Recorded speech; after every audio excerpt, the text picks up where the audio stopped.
नमस्कार साथियों।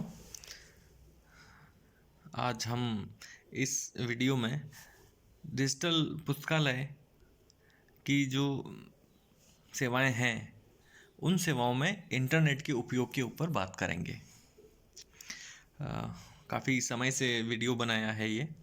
अब हमारे जो वीडियोज़ हैं वो रेगुलर रहेंगे। तो पुस्तकालय एवं सूचना सेवाओं में इंटरनेट का उपयोग, ये हमारा टॉपिक है। यानी जो हमारी डिजिटल लाइब्रेरी है उस डिजिटल लाइब्रेरी में इंटरनेट का उपयोग और उसका क्या महत्व है। अब जो हमने प्रथम वर्ष में पढ़ा था पुस्तकालय विज्ञान के 5 सूत्र, जिसमें जो 5वां सूत्र था, पुस्तकालय एक वर्धनशील संस्था है। लाइब्रेरी इज ग्रोइंग ऑर्गेनिज्म, यानी पुस्तकालय हमेशा बढ़ता रहता है। पुस्तकालय की जो वृद्धि हमेशा होती रहती है, चर घातांक की वृद्धि होती है, हमेशा दिन दोगुनी रात चौगुनी वृद्धि होती है। तो उसी क्षेत्र में जो जिस प्रकार से आईसीटी का और इंटरनेट टेक्नोलॉजी का और कम्युनिकेशन टेक्नोलॉजी का विकास हुआ, कंप्यूटर का उपयोग पुस्तकालय में होने लगा या फिर कहीं भी होने लगा, तो पुस्तकालय ने भी इन चीज़ों को अपनाया। पाठकों की आवश्यकता के अनुरूप पुस्तकालय ढले। तो जो रंगनाथन का 5वां सूत्र है उसको परिपूर्ण करने के लिए और उस सूत्र को आगे बढ़ाने के लिए, पुस्तकालय का वर्धन करने के लिए, जो पुस्तकालय में जो इंटरनेट का और कंप्यूटर का उपयोग हो रहा है। अब जो हम अपनी वेबसाइट है, अपनी जो डिजिटल लाइब्रेरी की वेबसाइट है, उस वेबसाइट का जो सर्च मैकेनिज़्म होता है वो क्या होता है उसके ऊपर बात करते हैं। हम इंटरनेट से जुड़ते हैं, चाहे मोबाइल से थ्रू जुड़े या फिर लैपटॉप के थ्रू जुड़े, कंप्यूटर के थ्रू जुड़े, तो हम अपनी वेबसाइट को सर्च करते हैं, हम अपने वेब पोर्टल को सर्च करते हैं या अपने डॉक्यूमेंट को सर्च करते हैं इंटरनेट पर। तो हमें जो सर्च मैकेनिज़्म होता है, जो सर्च इंजन होते हैं, जैसे गूगल है, इंटरनेट एक्सप्लोरर है या फिर नेटस्केप नेविगेटर है, इसके अलावा और भी जैसे बिंग है, तो इनके ऊपर हम जब इंफॉर्मेशन सर्च करते हैं तो उसका क्या मैकेनिज़्म होता है उसके ऊपर बात करते हैं।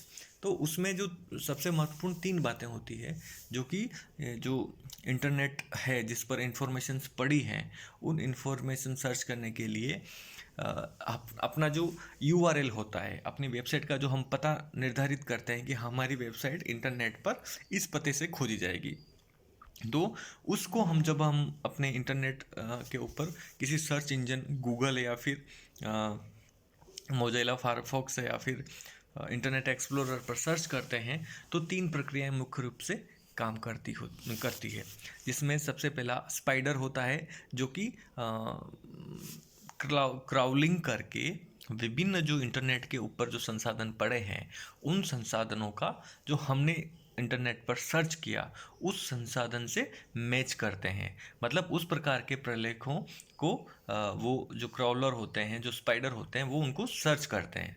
फिर एक इंडेक्सिंग होती है, जो कि इंडेक्सिंग प्रक्रिया होती है, जो कि उन प्रलेखों को इंडेक्स करती है, उन प्रलेखों की एक सूची तैयार करती है।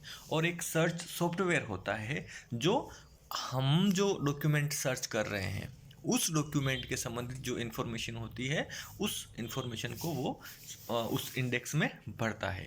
तो जो स्पाइडर और इंडेक्स और सर्च सॉफ्टवेयर, ये तीनों मिलकर इंटरनेट पर हमारा जो डॉक्यूमेंट है उस डॉक्यूमेंट को हम उस वेब पृष्ठ पर लाते हैं। और एक लिस्ट अपने को मिलती है, जब हम कोई भी हम सामान्य तौर पर कोई भी चीज़ सर्च करते हैं तो भी हमें एक लिस्ट प्राप्त होती है। और उस लिस्ट में फिर हम अपने ऑथेंटिक अपनी जो जो पोर्टल होता है या जो वेबसाइट होती है या फिर जो भी डॉक्यूमेंट होता है उसके ऊपर जाकर हम अपनी इन्फॉर्मेशन कलेक्ट करते हैं। तो ये प्रोसेस इंटरनेट पर सर्चिंग का होता है।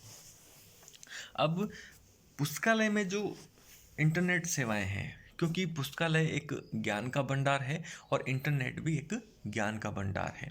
इंटरनेट पर जो सूचनाएं होती है वो अनऑथेंटिक होने के चांसेस ज़्यादा रहते हैं। उनकी जो ऑथेंटिसिटी है उसकी हम गारंटी नहीं ले सकते हैं कि ऑथेंटिक है या नहीं है। लेकिन जब हम इंटरनेट के थ्रू किसी पर्टिकुलर वेबसाइट पे जाते हैं और ऑथेंटिक वेबसाइट पर जाते हैं तो वहाँ पर हमें जो इन्फॉर्मेशन मिलती है वो ऑथेंटिक ही मिलेगी। तो इंटरनेट और पुस्तकालय का जो संबंध है वो बहुत ही गहरा है। इंटरनेट के द्वारा हम जब पुस्तकालय को सर्च करते हैं, पुस्तकालय के डॉक्यूमेंट को सर्च करते हैं, ऐसी बहुत सारी जो किताबें वगैरह होती हैं वो इलेक्ट्रॉनिक फॉर्म में होती हैं, उनको सर्च करते हैं तो हम सही जब एड्रेस से पहुंचते हैं तो हमें सही इन्फॉर्मेशन मिलती है।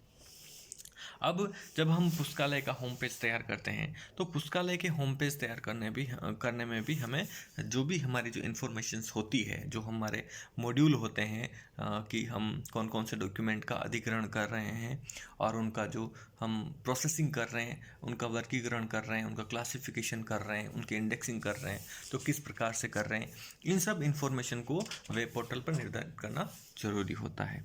साथ ही साथ जो हम अपनी पुस्तकालय के जो हम पत्रिकाएं हम जो एक्सेस लेते हैं, जो इंटरनेट से हम विभिन्न जो कंपनीज होती हैं उनसे हम पत्रिकाओं को एक्सेस करते हैं, तो कौन कौन सी पत्रिकाएं एक्सेस कर रहे हैं उनको लिस्ट आउट करना, अपने वेब पोर्टल पर दिखाना और उनकी किस प्रकार से जो यूज़र्स हैं, जो हमारी डिजिटल लाइब्रेरी के यूज़र्स हैं वो उनका उपयोग करेंगे, इसका पता उसको सेट करना।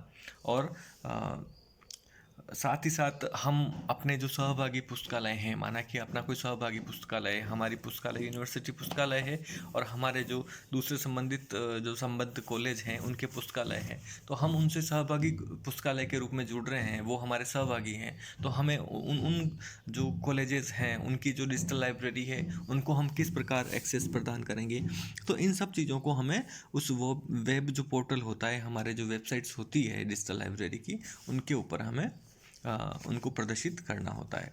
साथ ही साथ जो रेफरेंस सर्विसेज यानी संदर्भ सेवाएं जो हम देते हैं, उनके संबंधित कोई भी पूछताछ करना चाहता है व्यक्ति, कोई भी जो पाठक यूज़र्स जो हैं पूछताछ करते हैं, तो हमें ऐसे लिंक देने चाहिए जिससे कि हम उनसे वार्तालाप कर सकें उस वेब पोर्टल के माध्यम से। कोई भी क्वेरी पूछता है तो हम उसका आंसर उनको दे सकें। तो ये जब चीज़ें हम अपनी डिजिटल लाइब्रेरी के जो हम मॉड्यूल हैं, हम अपनी डिजिटल लाइब्रेरी के जो वेब पेज है उसके ऊपर हम इनको प्रदर्शित करते हैं तो हमारी सेवाएं अत्यधिक प्रभावशाली होती है। और प्रभावशाली तो क्या, ये सेवाएं हमारे उस वेब पोर्टल पर लाना ज़रूरी ही होता है, अदरवाइज़ हम एक डाटाबेसिस के रूप में कहलाएंगे, हम डिजिटल लाइब्रेरी नहीं होंगे। तो एक अच्छी एक डिजिटल लाइब्रेरी के यही गुण होते हैं कि सभी प्रकार की जो इन्फॉर्मेशन होती है वो उस वेब पोर्टल पर हम प्रदर्शित करें और यूज़र्स फ्रेंडली बनाएं, उनको यूज़र्स के उपयोग आसानी से उपयोग कर सकें उनका, ऐसे ही हम तैयार करें।